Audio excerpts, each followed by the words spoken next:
Some of you may have already seen my videos, some of you may have not. I just recently bought this 1998 Bentley Brooklands. I picked this car up from a salvage auction in Miami. The car was listed with around $59,000 worth of damage. Specifically, it didn't run. It says all over, which has some damage all over it, and transmission issues. That's the other main thing that they listed.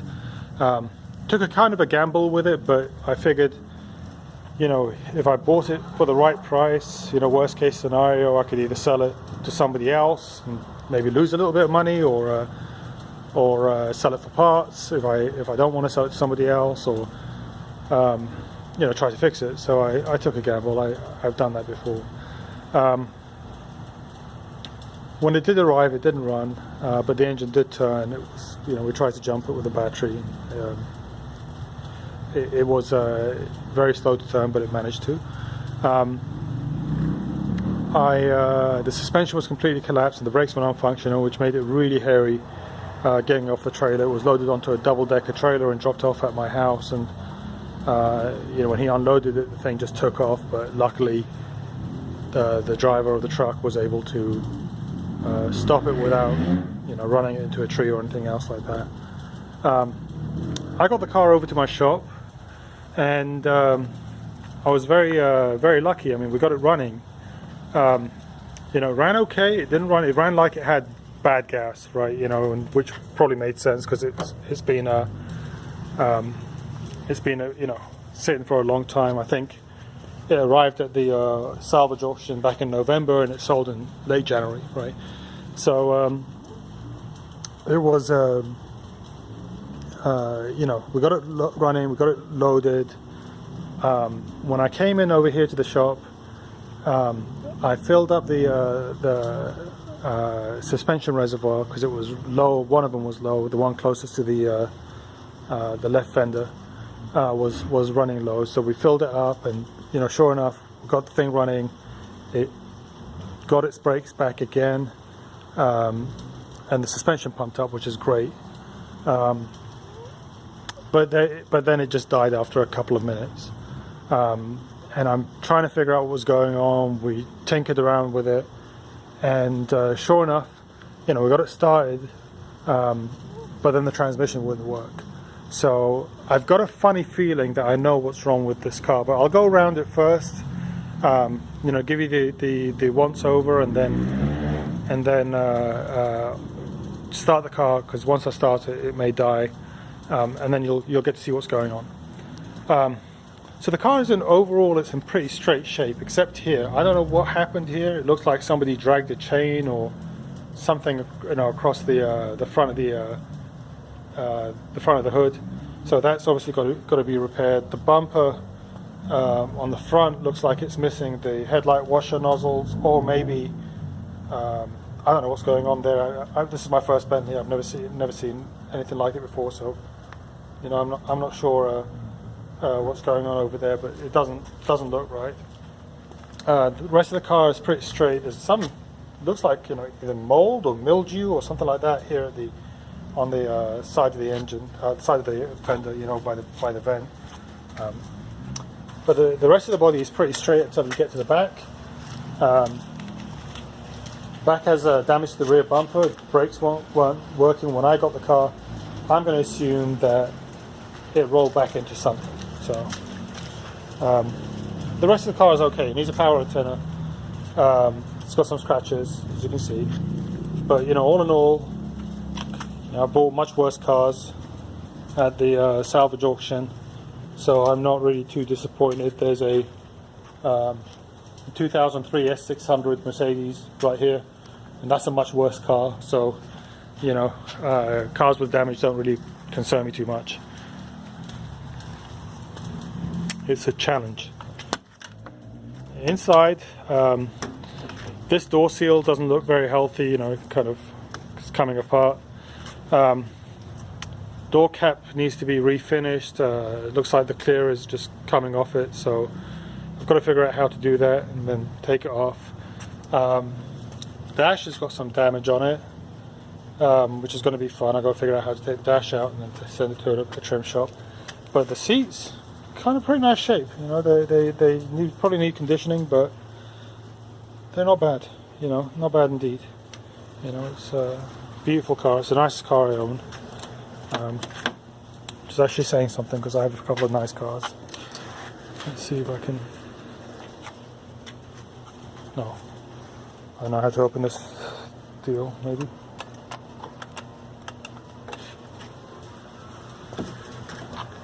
Oh, there you go. So,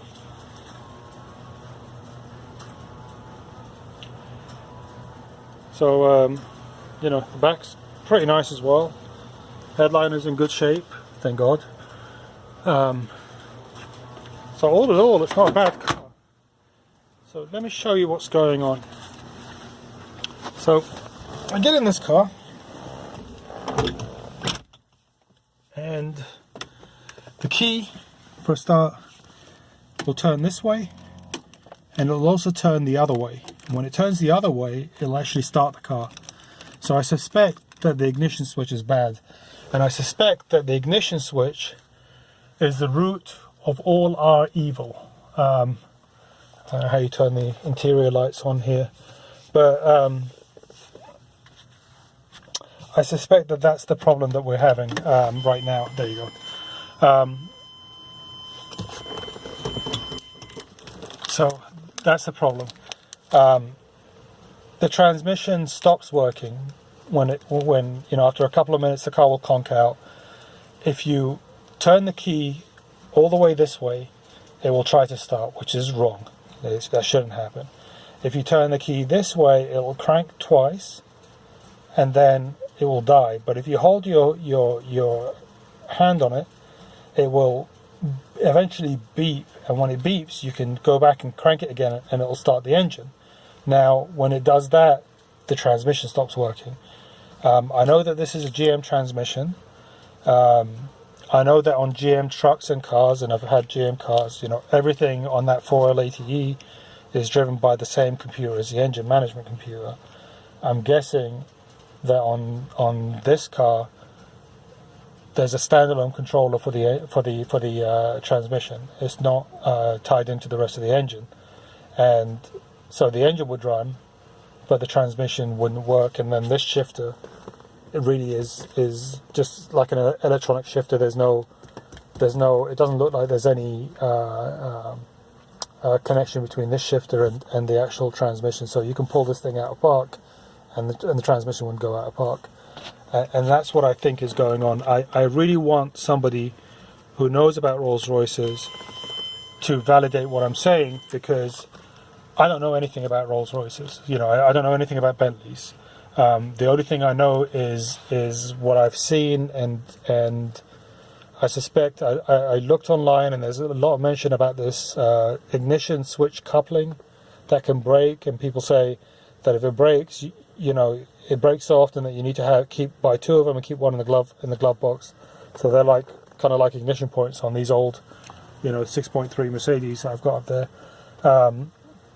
But in any case, if this is the case, I may have sussed out what's wrong with this car and did really well, and I can basically get it running and driving, and then move on to taking care of some of the cosmetic issues like the door caps and the leather and whatever else is wrong with it. And if not, then I'd welcome some advice from you guys as to what you guys think it is. But, you know, here you go. So we're going to try to start it.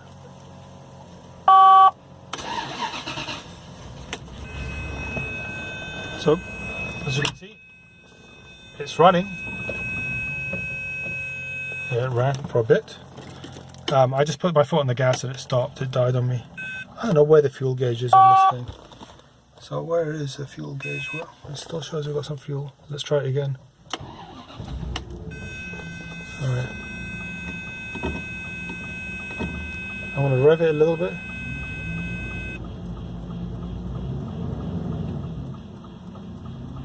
Okay, so now it's revved up, and you can see I'm putting the car in transmission and it's going to gear. and it's moving. Okay, put it in reverse,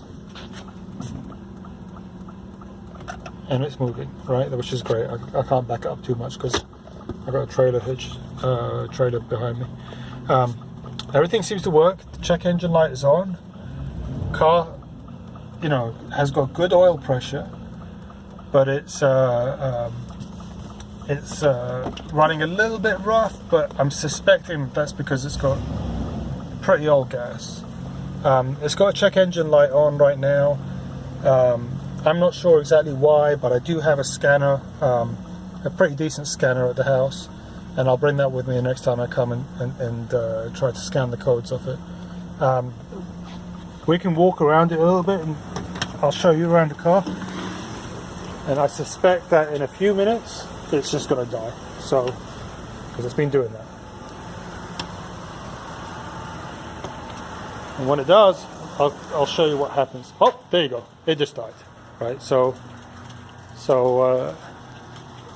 now that it died, watch this. That's what it would do, right? There's no beep. You see, there's no beep. Normally I hear a beep like it sounds like a beep that you get from a Mercedes cell phone module, and it'll do that. Now, if I take the key out, put the key in, put it on crank, it'll stop. Now wait, you'll hear the beep, and it will start.